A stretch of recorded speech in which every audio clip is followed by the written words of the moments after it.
अस्सलाम वालेकुम। उम्मीद है आप सब लोग खैरियत से होंगे। जी बिल्कुल, अब हम गोश्त भी लैब में बनाया करेंगे।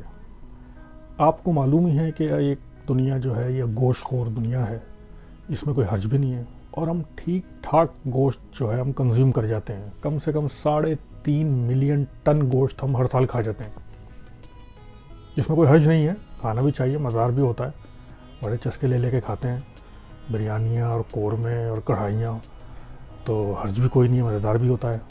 अब मसला ये है कि कब तक खाएंगे हम।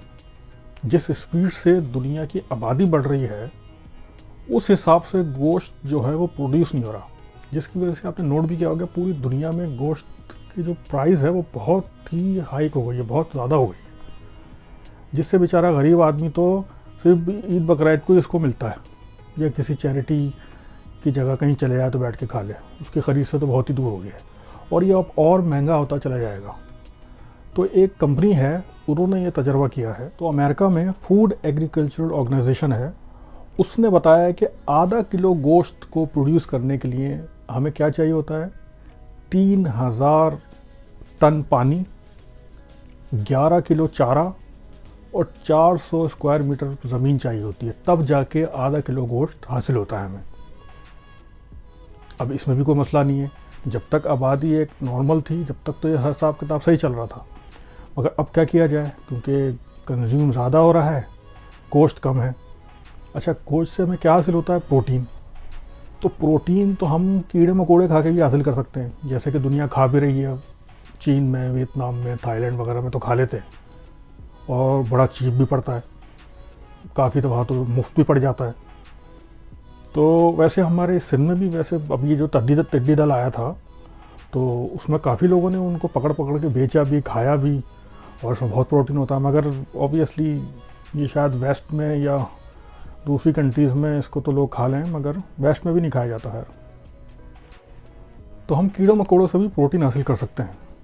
तो अंदाज़ा करें, अगर आप किसी अपने दोस्त को या अजीज़ को बुलाते हैं कि आ जाओ भाई, आज रात का खाना है, आज मैंने टिड्डों की बिरयानी बनाई है, तो शायद कुछ हालात और ताल्लुकात कुछ ख़राब होने के चांसेस बहुत ज़्यादा हो जाएंगे। और वैसे भी हम कीड़े निकाल तो सकते हैं मगर खा नहीं सकते, अभी थोड़ा मुश्किल हो जाएगा, वैसे खाने भी नहीं चाहिए। बहरहाल तो वेस्ट में और हमारे लिए तो बड़ा मसला हो जाएगा कीड़े मकोड़े खाना।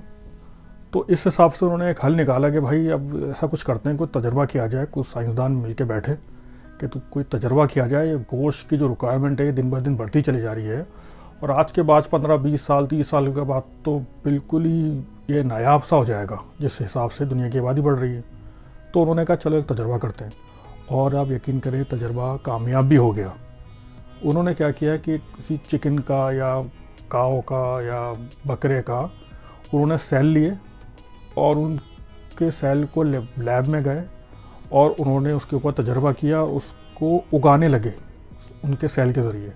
और जनाब वो गोश्त का जो सेल जो थे वो जब बड़े भी होने लगे और आधा किलो गोश्त जो है वो कुछ ही दिनों में तैयार भी हो गया और वो बड़ा ज़बरदस्त लगने लगा। तो इसको कहते हैं लैब ग्रोन मीट। तो अब वैसे एक बात है, इससे हमें थोड़ा एक फ़ायदा ये हो जाएगा कि अभी जो हम कुत्ते और गधे भी खा रहे हैं साथ साथ, और वो क्या कहते हैं उसको प्रेशर वाला गोश्त भी खा जाते हैं, तो उससे हमें ये होगा कि ये चीज़ों से हमें नुकसान जो हमें होता है इससे फ़ायदा हो जाएगा कि हमें ये नहीं खाना पड़ेगा। मगर इसमें अभी जब ये हम तक पहुँचेगा तो इसमें फिर ये एक मामला जो हैं वो तय पाए जाएंगे कि भाई ये हलाल भी है नहीं है, इसको हलाल कैसे बनाया जाए, तो फिर ये एक अलग एक बहस है। मगर फ्यूचर यही लग रहा है अब। और इसका फ़ायदा ये भी होगा कि जो हमारे पास जगह है जिसके ऊपर गोश्त प्रोड्यूस किया जाता है वो जगह बचेगी, और ये लैब में गोश्त अगर ये कामयाबी से हमारे इस्लामिक ममालिक में भी आ जाता है तो ये सबको ईज़िली अवेलेबल होगा। अभी आप देखें कि जितनी भी दुनिया में जो ज़मीन है जो यूज़ेबल है, जिसको हम यूज़ करते हैं, उसका 30% जो हिस्सा है वो गोश्त प्रोड्यूस करने के अंदर यूज़ होता है। तो वो सारी जगह भी हमें बच जाएगी, जो कि एक बड़ी अच्छी ज़मीन होती है। भारत तो ये तजर्बा हो गया है कामयाब।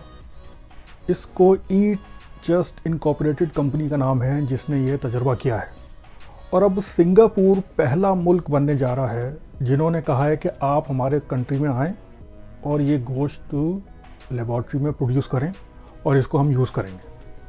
अब आप पूछेंगे भाई सिंगापुर को क्या सूझी, तो पहली दफ़ा किसी ना किसी को सूझ नहीं थी।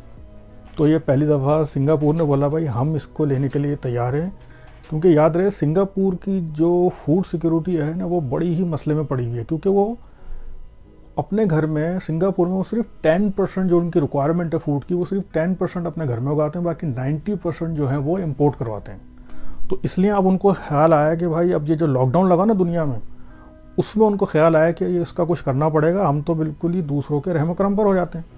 और जैसे ही लॉकडाउन हुआ तो सारी जो पूरी डिस्ट्रप्शन हो गई सारे सिस्टम में, तो फूड आना बंद हो गया, बड़ा मसला हो गया सिंगापुर में। अब उन्होंने डिसाइड किया कि भाई हम अपनी 2030 तक हम अपनी 30% तक लेके आएंगे अपनी प्रोडक्शन को, फिर और जितने जितने साल गुजरेंगे उसको कम करते रहेंगे हत्ता कि वो 80% तक लेके आएंगे।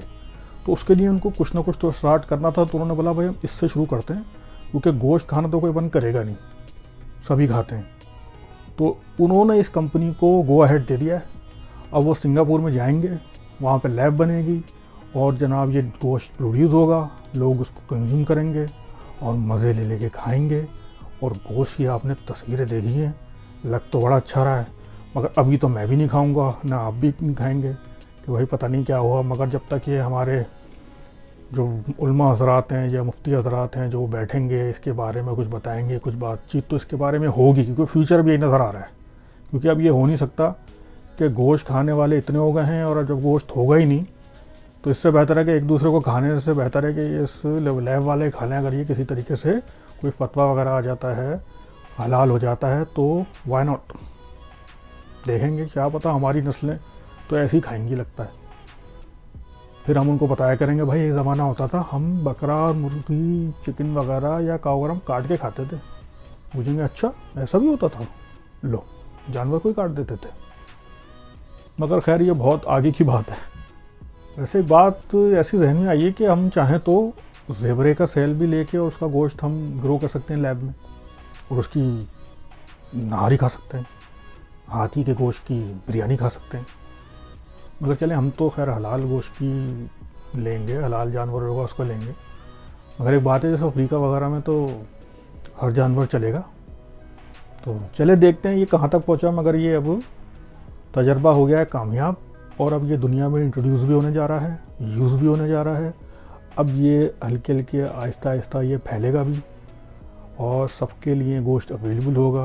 अब ये किस तरह यूज़ होता है, इसमें हमारे लिए क्या अहकामात हैं दीन के हिसाब से, दुनियावी हिसाब से भी और दीन के हिसाब से भी कैसे मामलात बैठेंगे, वल्लाहु आलम। अल्लाह ताला सबको गोश्त नसीब करे, सबको अच्छा गोश्त खाने को मिले। अगर इसमें बेहतरी है तो ये भी सही है, और हलाल करके भी खाएं जैसे हमारे दीन में है। तो दोनों तरीके से हो सकता है। अगर दोनों तरीके से चले हैं तो मतलब अच्छा खासा हर किसी के लिए ये अवेलेबल हो सकता है और सस्ता भी पड़ेगा मेरे ख्याल से। तो देखते हैं कि कहाँ तक पहुँचती है ये बात और कौन कौन इसको इंट्रोड्यूस करवाता है अपनी कंट्री में, और आगे ये कैसे लेके चलते हैं। अगर ये मैंने सोचा कि इस पर एक वीडियो बना जाए, आपको बताया जाए कि क्या हो रहा है और क्या हो सकता है। तो उम्मीद है आपको वीडियो पसंद आई होगी। प्लीज़ इसको शेयर करें, लाइक करें। आपका बहुत बहुत शुक्रिया। अल्लाह हाफिज़।